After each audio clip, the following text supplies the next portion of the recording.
and then got married at 21 and had 7 children, and always in the role of taking care of other people. And I was actually, I remember my husband coming home and saying, I have a half hour, do whatever you want. And I said, can I take a shower? And I'm sure that most of us have been there before. Sometimes you have to go through something really extreme to teach you lessons that you should have learned before. And as a wife and as a mother, you cannot keep your house when you're on empty. And we have dreams and we have visions of how we imagine our life to be, and most of our realities are different from our visions. And that's a healthy idea of who you are. So one of the things that I think is the most important, and especially for women, is a little bit of honesty, or a lot of honesty. Now, we all have difficulties that we go through. We all have cycles of being fine and not being fine, and somewhere in between. And I think it's important to be honest with yourself throughout the cycle. Most of us have this idea that we have to be happy all the time. As Jewish women, we know that we're supposed to serve Hashem with joy. So happiness is really important, but this is what we're talking about. It's not posting pictures of us having fun on Facebook. It's not, putting out there in social media what we think looks like happiness on other people. It really comes from being very, very honest with yourself. And happiness is not always what we're feeling. Sometimes we're feeling other emotions: sadness, anger, scared, frustration. And because we're not feeling these emotions, we start to be fear. But we don't take into the reality of our situation sometimes. Do you have a reason to be scared? Do you have a reason to be angry or hurt or sad? When you're feeling this emotion, ask yourself, do I have an honest reason for feeling this way? And most of us do. Most of us have an honest feeling for what we're going through at the time. Obviously everybody's life is different, but it's all specific to what you're going through. All of us have things that make us sad or scared or angry or frustrated. Instead of ignoring it and beating yourself up, take a few minutes and say, this is how you do. And you acknowledge that this is a valid emotion, it's honest, and once you acknowledge it, you can, but as long as you hide from it, it grows into following you around everywhere. And acknowledging it is not nearly as scary as ignoring it, because when you ignore it, it's really more terrifying. In this process, I've been through a lot of different stages. My husband really took very good care of me. And he was always encouraging me to try new things and to be brave and go out there and, live a little. And, for a couple of years, I literally had no time to do that because I was taking care of him and he needed constant around-the-clock care. And it was such a big adjustment, and the kids and everything. And then about 2 years ago, he had a tracheotomy, and after adjusting to that, and look around and see, what's going on here? My kids are living, because this is the place where I'm comfortable. The rest of the world is really scary. I'm good in his room. Going outside is terrifying. I'm just going to blame my tears on you today. If you're good with that, that'll be fine with me. Sorry. Works well for me, actually. I remember going to like a Hanukkah party in the Chabad Center where I'm from, and people, very well-meaning people, would come up, you're so brave. And all I heard from that, and just cry and not want to leave. And we all have to take, for me, I think honesty is just the most important thing that we have to do with ourselves. And we have to take into consideration what we're going through, and what everybody's ready at a different time. Everybody's ready for certain things. So I try to put one foot out there and see how it goes. In the beginning, I would come home crying each time because it was miserable. And I started to find things that I enjoy doing. I would come home and tell Yitzhak all about it, and he would be so happy that I did something enjoyable. I went for a couple of hikes in nature. It's a little hard for me living in Los Angeles. We moved from Temecula to Los Angeles when my husband got sick. And there are a few streets that are beautiful.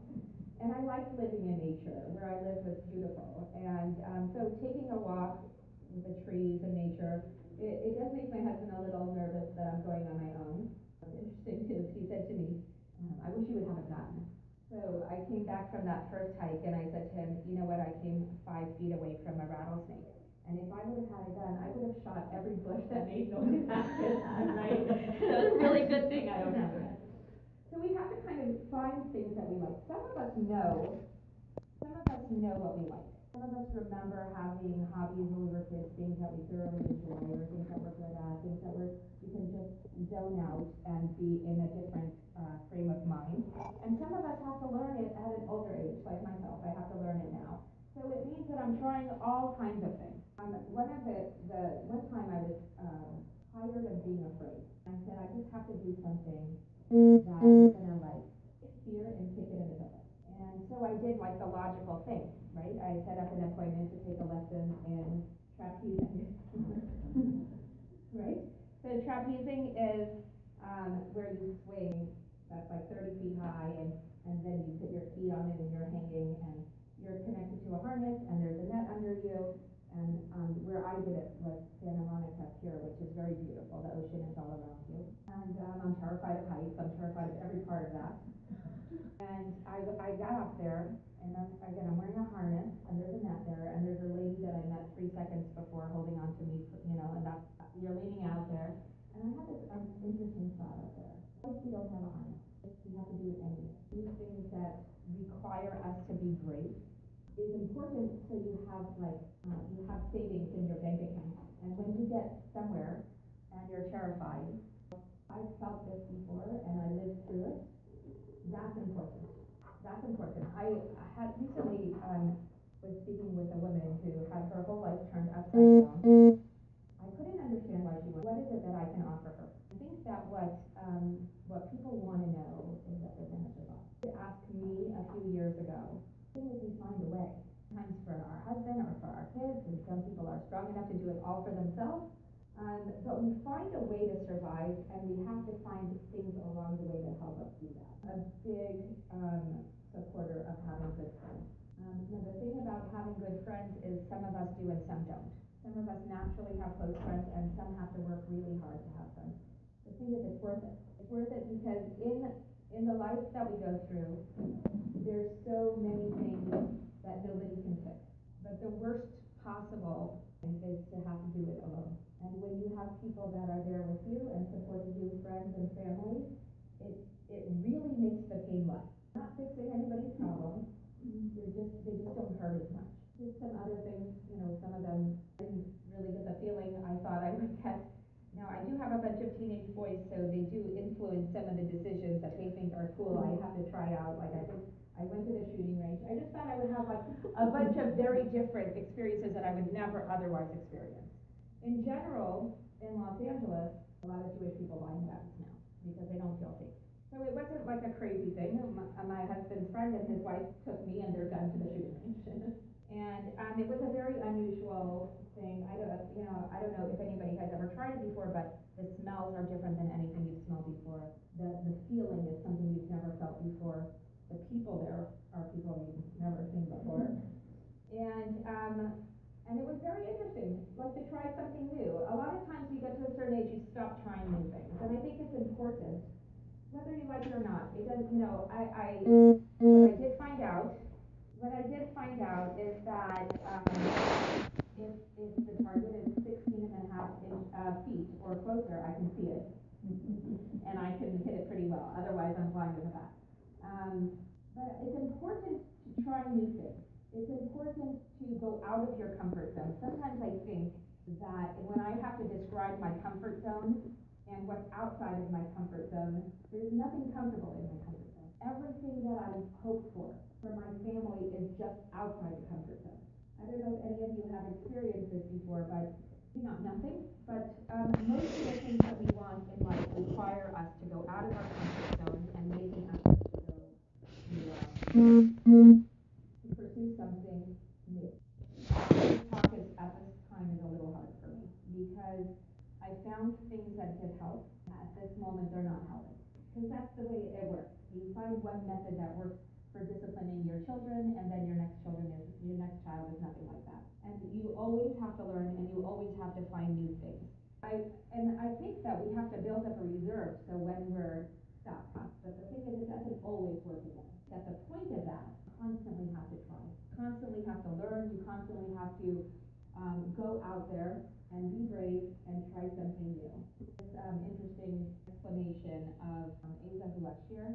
We all know this, but the way it was, what you have, somebody who is rich is somebody with who they are and what they're capable of doing. This is like very interesting. I really learned this a lot from my husband, who never feels limited. It's so strange because he's in jail, right? And he doesn't have any limitations that he puts on himself.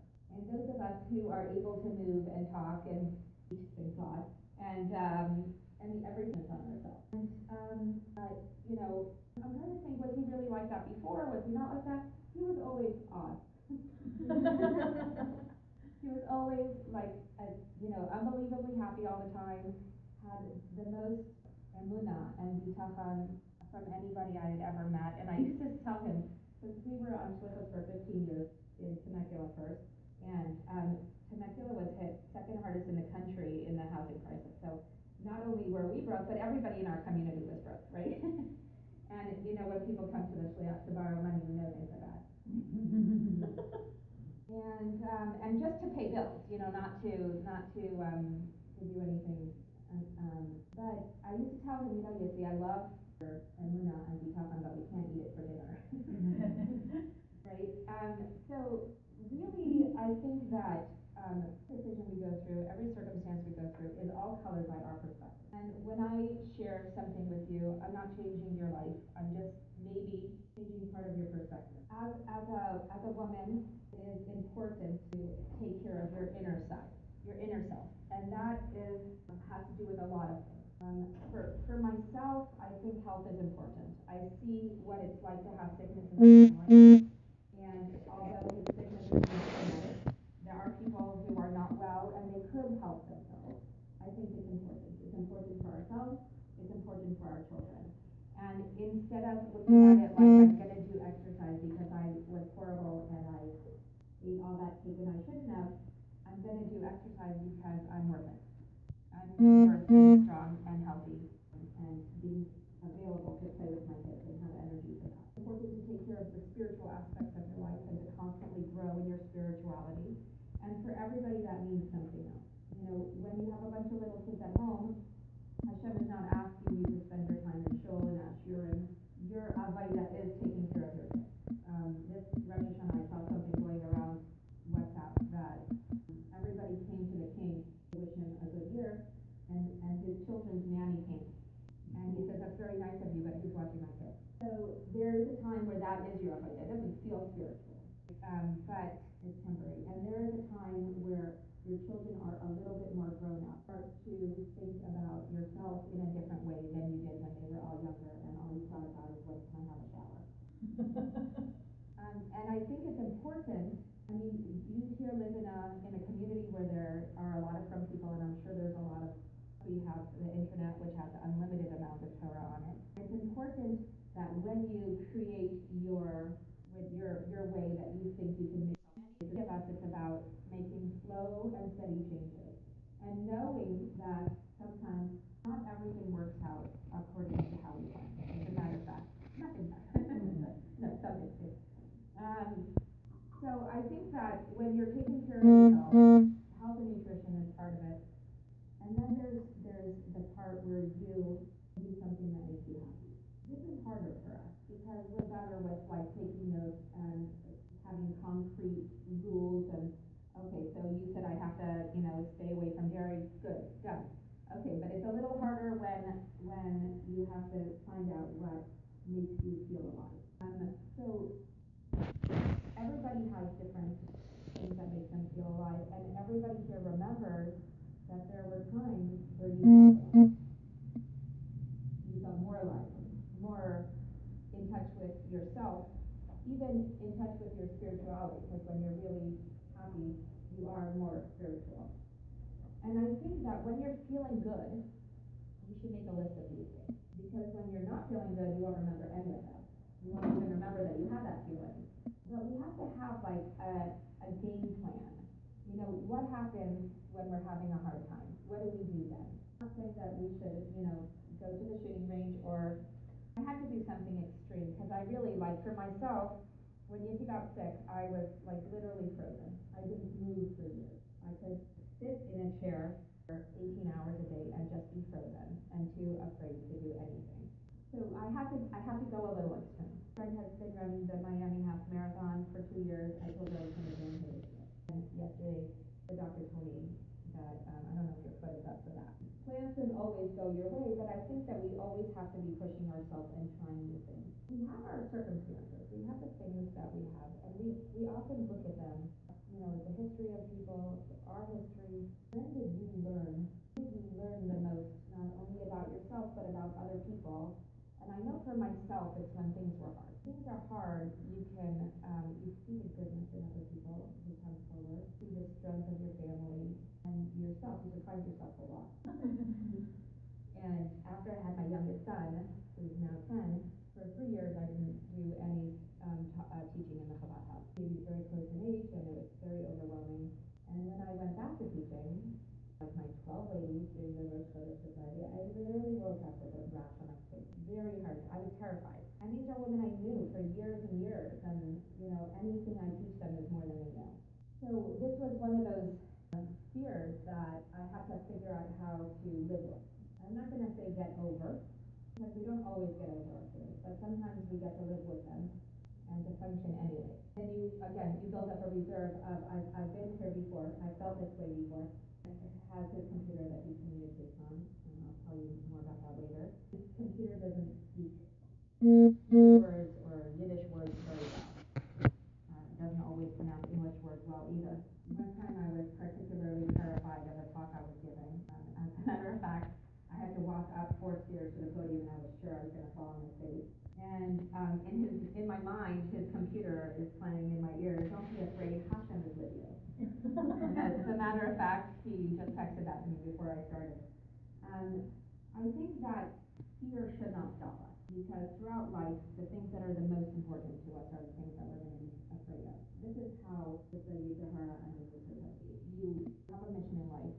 There's those powers that don't want you to do your mission, and they'll do everything possible to make it hard for you. And one of the easiest things to do is to make you fear. We stay away from things that we're afraid of. And I'm not yet sure whether speaking is good for me or not. I'm getting to see a few different states. I haven't been in Chicago since 1991 when I was there for summer camp. But it is good to be able to move and not be stuck. Somebody is going through, and to help other people do it. But I'm not giving you practical advice how to go about taking care of yourself. I'm giving you what it means to take care of yourself, and all the different categories make up a person. One of the things that I've learned, again previously, is how a person has value, regardless of, because if I ask you, who are you? You're going to tell me a mother, a daughter, a sister, a nurse, whatever. You're going to tell me something about what you do. But the thing is, who we are goes far beyond that. Who we are is brought into this world with a very unique mission. And from the time the world was created until the day you were born, nobody else had that mission. And each one of us has a way that they're meant to affect the world. There's no rule for everybody. There's no diet that works for everybody. There's no medicine that works for everybody. Everybody has to take and find out what works for them. But without the honesty that we need to have with ourselves, I don't see how it's possible. A story that I heard from somebody about a dollar bill. A man talking to a high school class, and we asked them if any of them would want $100 bill, right? They said, "Does it have value?" Then he crumpled it up a little bit and asked, "Does anybody want it now?" Of course we did. Again, why? And they said, "Because it has value." And then he really put it in the mud and got it dirty. And again, they still wanted it because it has value. And he said to them, "All of you have value. And there will be times where you'll be kicked to the ground. And there's going to be times where you're going to be covered in schmutz. It doesn't change the value that you have. It doesn't change how much you're worth. It does change how we view ourselves, but it really doesn't change our value." And I think that life gets so complicated. in so many different directions. You have to come back every so often and say, I am a mother, I'm a grandmother, a daughter, a doctor, a lawyer, whatever we are, but I'm also a human being. You cannot take care of the other parts without taking care of the value of the human being. For yourself, and obviously the value of other people is important to remember that as well. And I think that we all learn it from such a young age, right? To love your neighbor as yourself. But we don't focus on the last word. You can't love anybody if you don't love yourself. It's like the underlying mitzvah of the whole Torah. You know how to love yourself before you can do anything. And sometimes we're not, we don't always find ourselves to be lovable. And because sometimes we're in the gutter, and sometimes life has just been very cruel to us. I have been very blessed. I married the man of my dreams. We had a beautiful, beautiful marriage, and we're the best friends. Our first date almost, right? And when I was 14, I went to New York for the year, and my cousin and Yitzi were best friends, and I would just turn red and run out of the room every time he came in, and I told my mother I was going to marry him. And he's the first one I ever dated, and I know that at the time I got married, everybody has the same connection that I do, because if they did, I thought to myself, when you're 21, you don't know everything. And both are right. Both are right. We have a very unique connection, and it makes everything easier to go to with somebody that you are thoroughly sure. The idea of loss is so much greater when you really, really love somebody. A friend of mine lost her father last year. Just the most amazing human being ever. Loss is huge.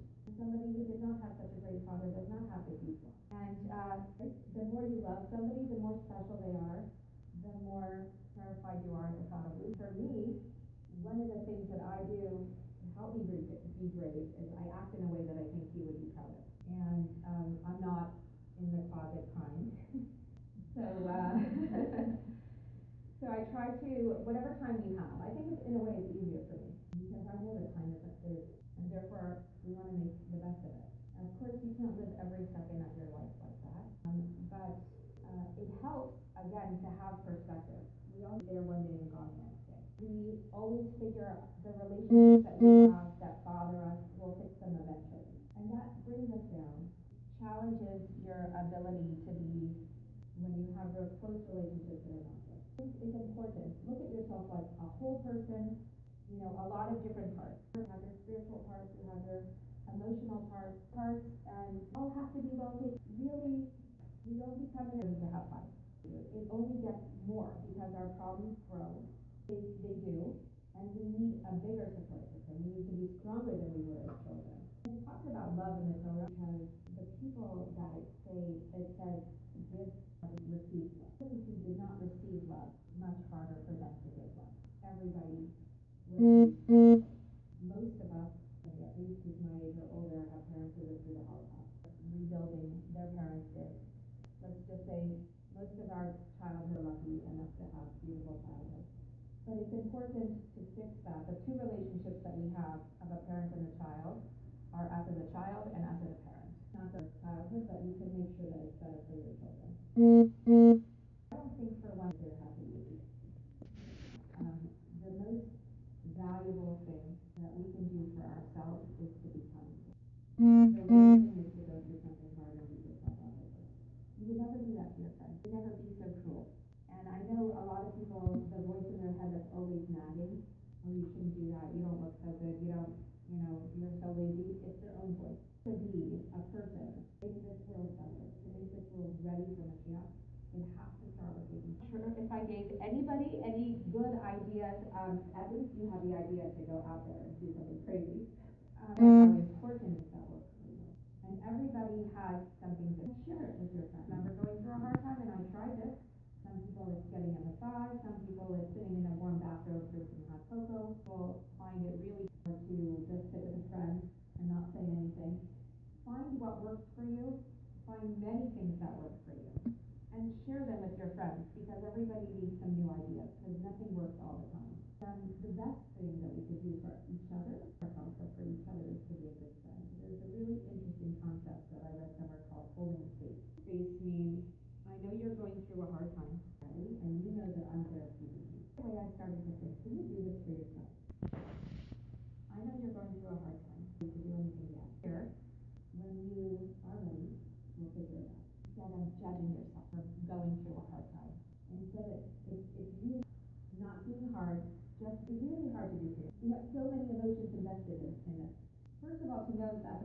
the concept for ourselves. I know a friend who had an operation last week and it didn't go very well. Back in the hospital with a lot of complications, and she came home and she's stressed out that she had to cook for Shabbos and, you know.